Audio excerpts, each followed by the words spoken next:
sua alma falar, já tinha um tempinho que a minha alma estava gritando por voltar a desenhar e pintar.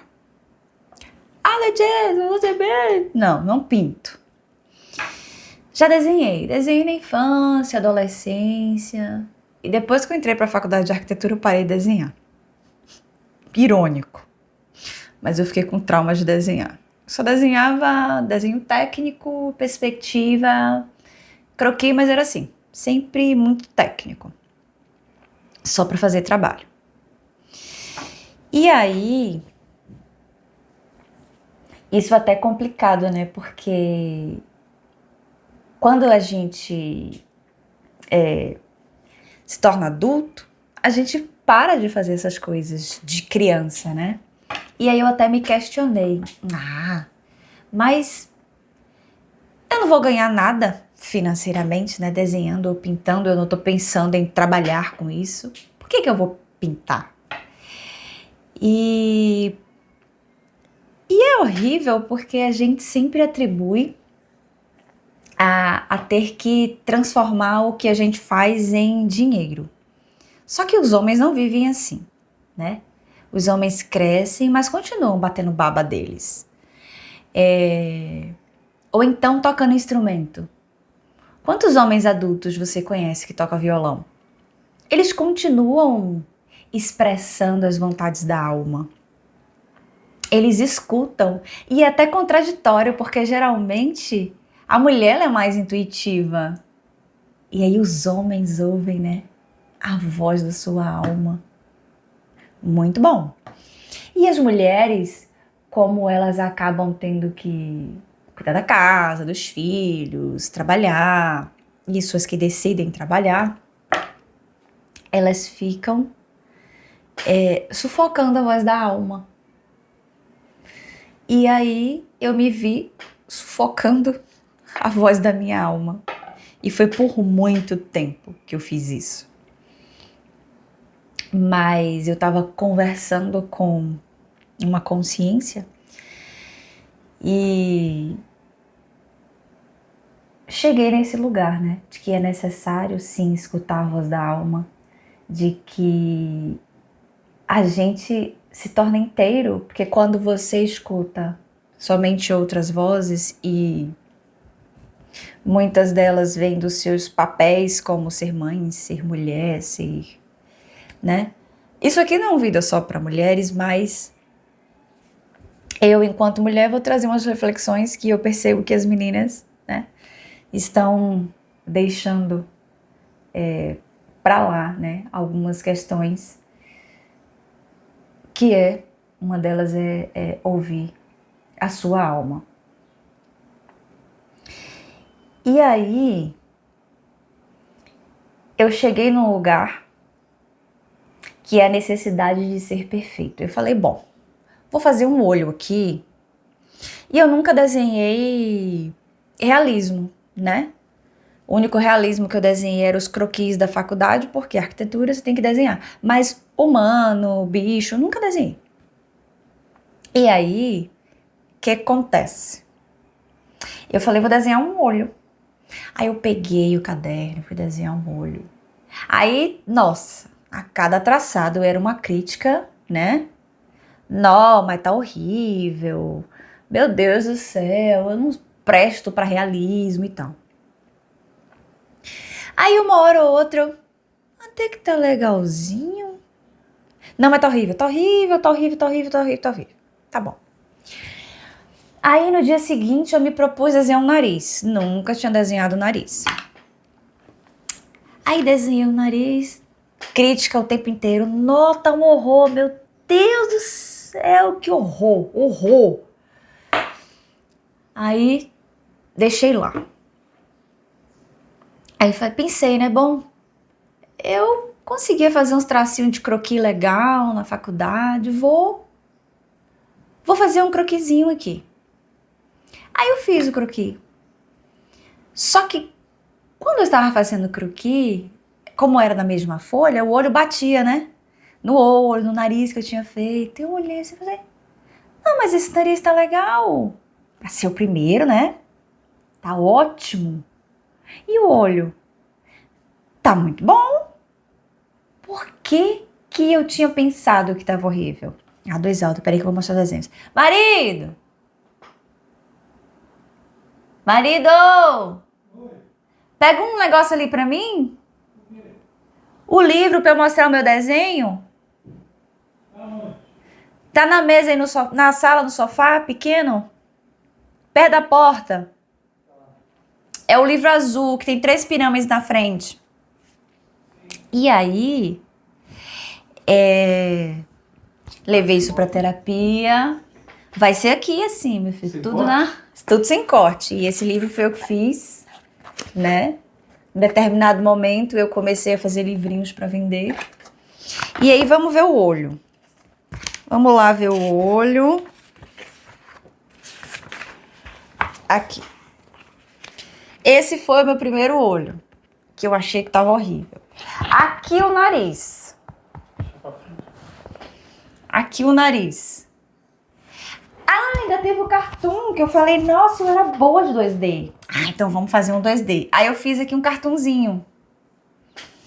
E por último eu falei, não, vamos fazer um croquis. E aí, o que eu fiz questão de mostrar? Porque a gente se cobra demais. E a gente se cobra demais porque o mundo cobra a gente demais. E eu não tô dizendo que o seu primeiro olho tem que sair igual ao meu. Tá? Não se compare a mim, mas se coloque à disposição de experimentar coisas. Como, por exemplo, eu nunca tinha pintado. E eu queria fazer uma arte aqui atrás. E essa foi a minha primeira arte. Foi no piscar de olhos? Não foi, durou uma semana. No meio eu fiquei doente, fiquei uns 2 dias sem pintar. Essa flor de lótus eu pintei umas 5 vezes, porque não ficava da tonalidade que eu queria. E a questão é, o quanto de paciência você tem com você, né? Porque às vezes falta muita paciência. De mim pra mim. Porque com as pessoas eu tenho bastante paciência. E aí a gente precisa se olhar de uma forma mais carinhosa. Porque as vozes que ficam se repetindo aqui na nossa cabeça, todo o julgamento que eu fiz enquanto estava desenhando depois e tal, não é inato, não é meu. Foram coisas que eu ouvi ao longo da vida, principalmente na infância. Então eu preciso me observar e perceber quais são as vozes que eu ando escutando. Porque você não é a sua mente. A gente vai conversar sobre isso depois. Então nem tudo que você escuta é você falando pra você. Muitas vezes é uma frase que sua mãe falou pra você, que sua professora falou pra você, que a sua avó falou pra você. E aquilo entrou aqui, ó, e guardou. Mas eu enxergo a vida como uma contínua construção, reconstrução, desconstrução. Eu não tenho pretensão nenhuma de morrer como eu nasci. Até porque eu não estou como eu nasci. Então a minha ideia é olhar para dentro, identificar o que não sou eu de fato e o que não contribui para que a minha alma seja expressada. Português maravilhoso. E aí, tem outra questão também. A gente está num momento em que a gente tem a necessidade de informação o tempo inteiro. Então, até aqueles livrinhos Bob Goods e tal, eu comprei e comecei a pintar. E eu não queria só pintar. Eu botava o livrozinho aqui para pintar, mas eu colocava um podcast para assistir. Porque eu não sei vocês, mas eu tenho a necessidade de estar aprendendo o tempo inteiro, de estar... É como se a gente não estivesse produzindo. E aí volta ao julgamento do pintar, do desenhar, né? de que aquilo não é útil. Só que nesse processo eu me permiti, né, umas 2 vezes só pintar. Desligar tudo e só pintar. E o que eu experimentei? Eu experimentei um estado meditativo, um estado de presença. Por quê? Aí você fala assim, Letícia, eu não consigo meditar.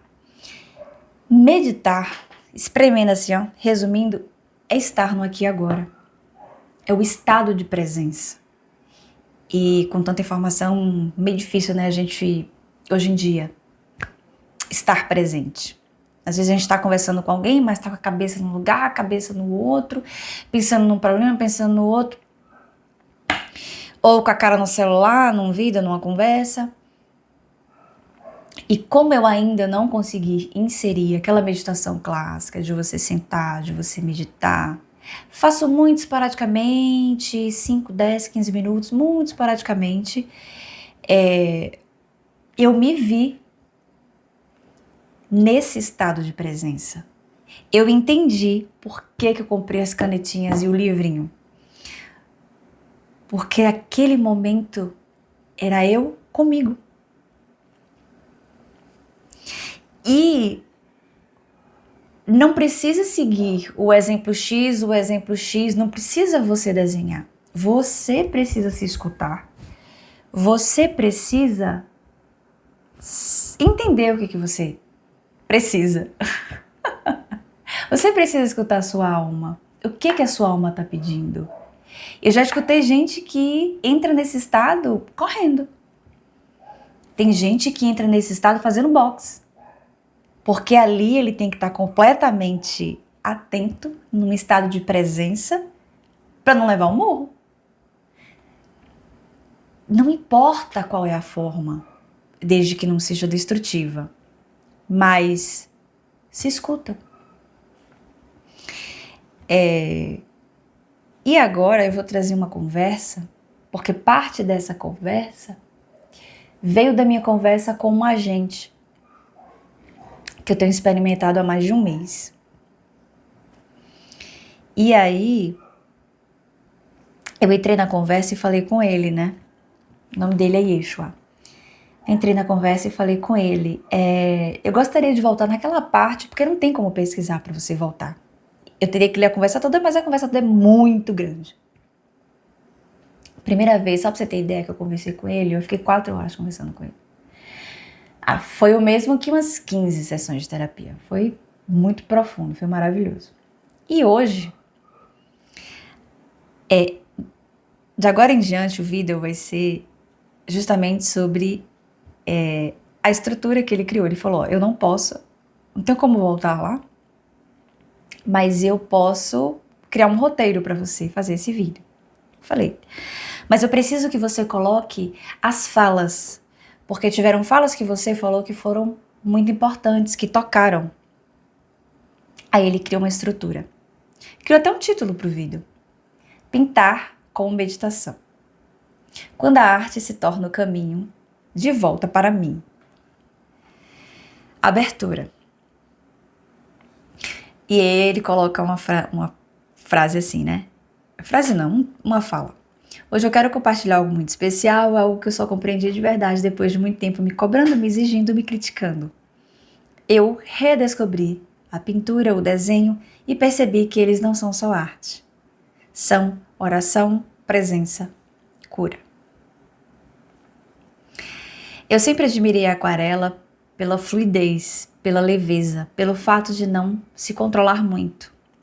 E aí esse caso da aquarela, eu estava conversando com ele, e eu falei justamente sobre isso. Eu sempre tive uma necessidade muito grande de pintar com aquarela.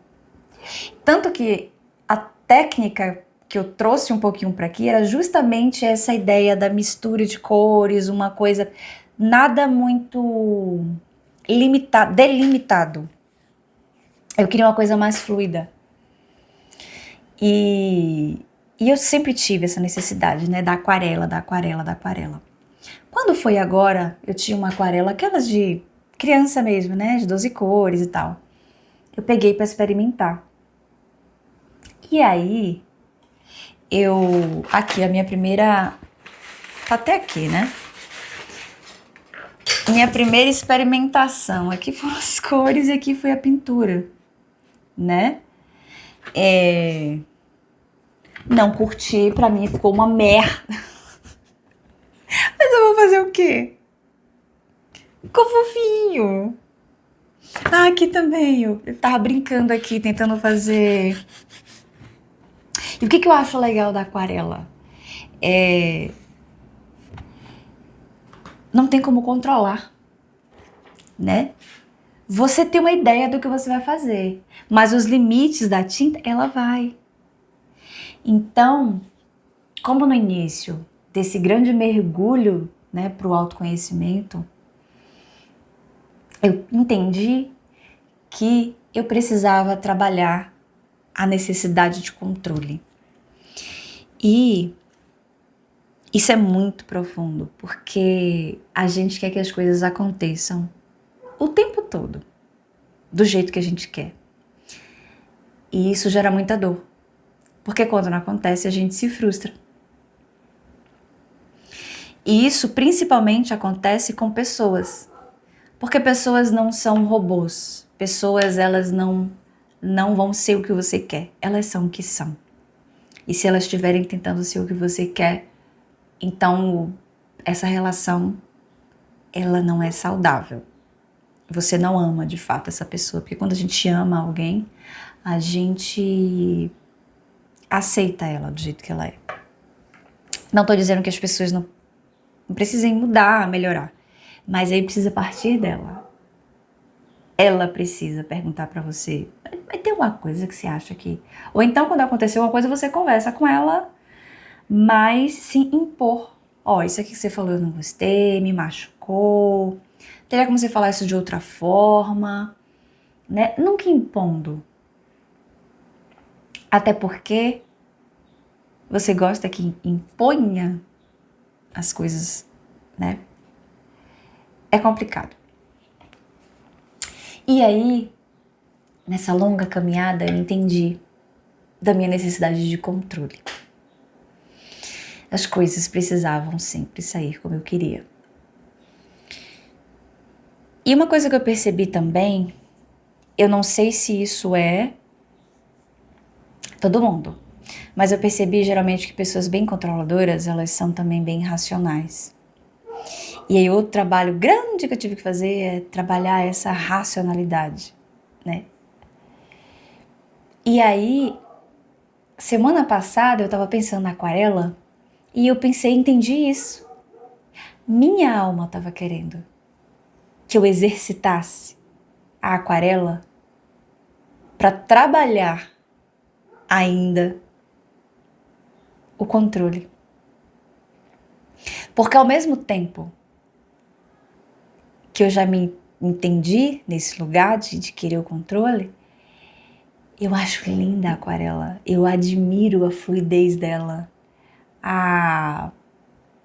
o como ela é orgânica, o como ela não tem limites, né, predeterminados, tanto que até o desenho, o esboço que a gente faz para depois pintar uma aquarela, é um esboço que não tem uma linha contínua, e ainda assim passa toda a informação que aquele desenho quer passar.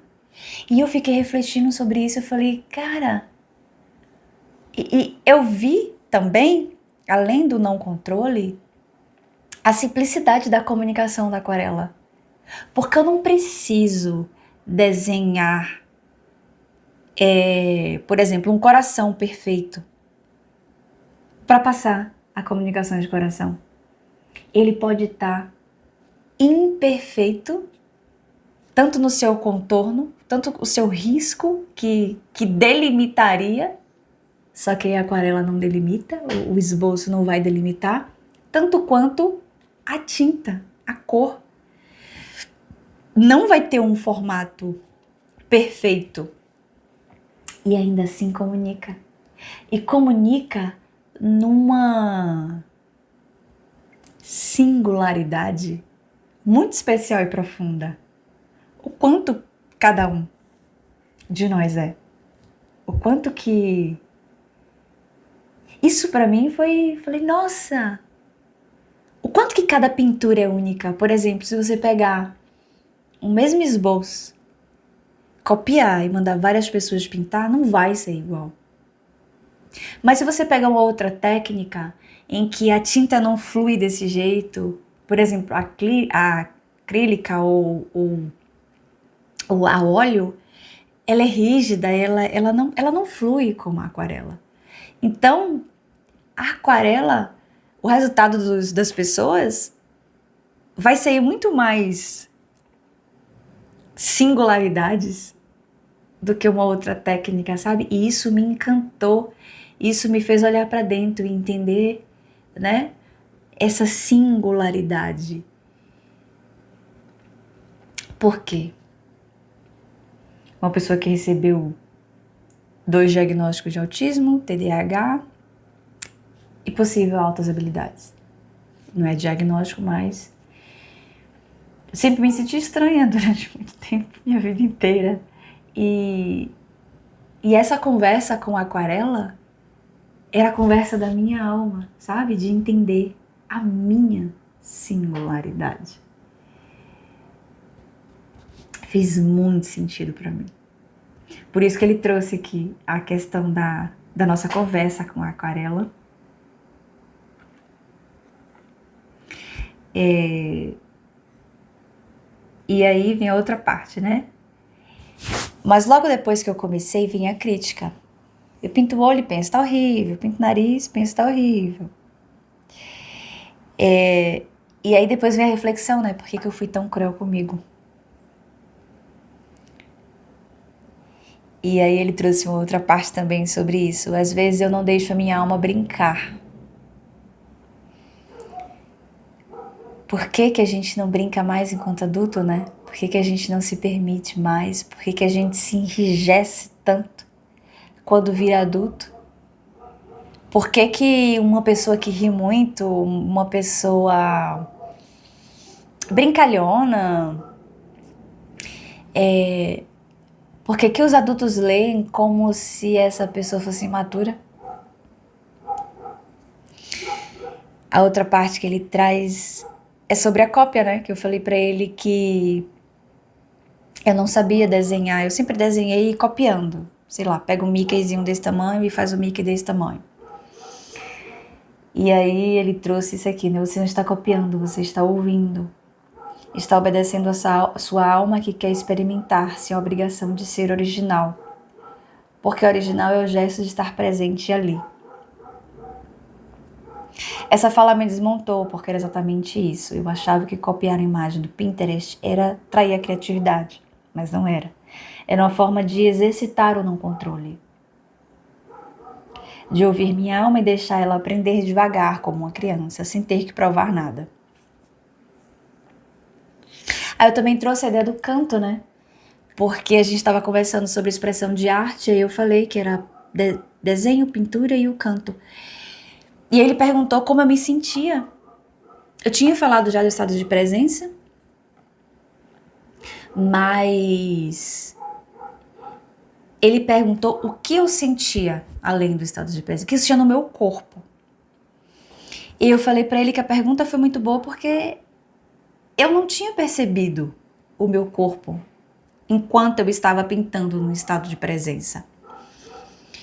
E aí ele comentou sobre portas, né? Se abrem portas enquanto eu estou pintando e tal.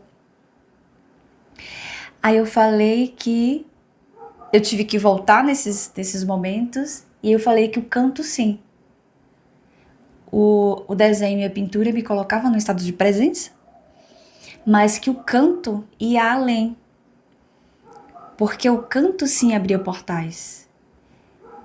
Aí eu me percebo enquanto canto acessando emoções. Outros estados, não só o estado de presença. É um estado, é como se a gente acessasse lugares não acessados aqui na vida cotidiana. inclusive com notas vocais. E aí ele trouxe algo maravilhoso.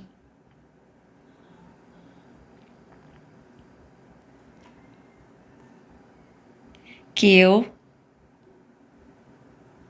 ele fala justamente sobre... Eu tirei print. Deixa eu ver aqui. Aqui. Essa parte aqui, ele traz uma diferença da expressão da alma enquanto desenho e pintura e canto. Ele fala que a pintura e o desenho é corpo e o canto é espírito. Aí ele explica, né? A pintura, o desenho, o toque no papel, no pincel são gestos que envolvem o corpo, o tempo, a presença. É o corpo que medita ali, é o corpo que fala. Ele traduz o silêncio e o movimento interno de forma tátil, terrena. É o feminino ancorando. O canto, por outro lado, é ar, é sopro, é o invisível. Ele vibra dimensões que o corpo sozinho não alcança. Você se expande. É o espírito que vibra. E quando você canta com o coração presente, é o espírito atravessando a carne. Ambos são caminhos de expressão da alma, mas por vias diferentes. E é por isso que você sente que o canto abre portais e a pintura te ancora no agora. Eles são complementares, como asas e raízes. Nossa, fez tanto sentido!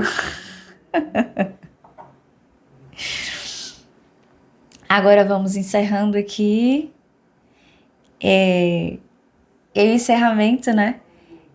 Ele fala assim que eu falei, né? Hoje eu entendi que não é sobre ser artista. É sobre ser inteira. E se o caminho que a minha alma escolheu para isso foi uma aquarela borrada, um nariz torto, que meu nariz nem dá torto, ou um agudo desafinado, que seja, porque é meu. E cada traço, a cada nota, eu volto um pouquinho mais para casa, para mim. E a nossa conversa tem sido... porque ele é um agente de autoconhecimento, né? Se você tá querendo fazer terapia, não sabe como é mais ou menos, é um bom experimento. E uma das coisas que eu tenho percebido conversando com ele é justamente entender o quanto que eu tô longe de mim. O quanto que eu não tô aqui. A gente tá no celular, a gente tá aqui no tablet, a gente tá no computador assistindo alguma coisa, a gente tá na televisão, a gente tá conversando com um amigo. Mas e aqui? Quando que a gente tá aqui? E aí eu vou trazer uma coisa que lá atrás, né, quando eu tive depressão e tal, eu conversando com a psicóloga, fazer terapia com psicólogo, eu conversando com ela, eu cheguei num lugar de entendimento que eu não me amava. E foi ao mesmo tempo doloroso, mas foi libertador, porque eu acredito que tudo que está escondido você não tem acesso. Mas tudo que é desvelado, né, é maravilhoso, por mais que doa. Porque agora você sabe o que precisa trabalhar, no que precisa trabalhar, o que precisa olhar. E a partir daquele momento, eu comecei a ter conversas internas para entender por que eu não me amava. E aí, muitas dessas conversas eu entendi que esse cérebrozinho aqui estava reproduzindo coisas que eu ouvi. Que no caso não eram eu. Não era eu falando comigo mesma. Eram somente frases que eu tinha escutado que estavam ecoando. E aí, quando você começa a se observar, o importante é entender o que está aqui só ecoando, só repetindo o que você escutou e o que vem daqui, do coração. O que é genuíno. O que vem de você enquanto essência. Sabe lá quando você nasceu? Antes de nascer, porque na gestação a gente já escuta na barriga da mãe, né? Sabe lá quando fecunda? Óvulo e espermatozoide? Naquele instante. Aquela essência. Que tá limpa. Teoricamente, tá? Teoricamente porque a gente herda questões familiares, não só genéticas, mas processos. E também tem outras vidas, então a gente não vem completamente limpo. Mas vamos, né, partir do princípio de uma pureza naquele momento. É essa a essência.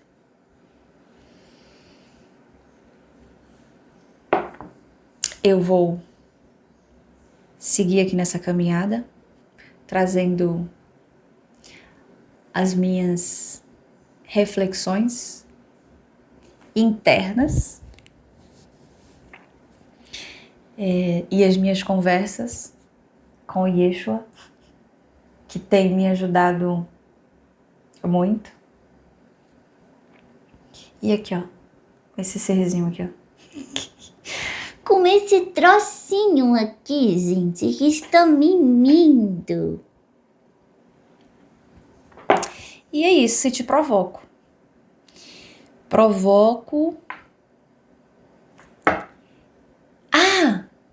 Eu ia dizer provoca a se olhar. E aí eu lembrei de um exercício que eu tenho feito muito. Que é você pegar um espelho e você se olhar. E eu sei que a primeira instância a gente olha pro físico, né? Mas depois que você olhar cabelo, olhar olho, olhar tudo, olha nos seus olhos. Você vai se ver e você vai se escutar. Agora olha sem julgamento. Somente olha. Olha e pergunta o que você quer dizer. E fica aguardando o que você vai dizer. Bye, bye! Bora, Lu, pro próximo? Ela não quer próximo, não.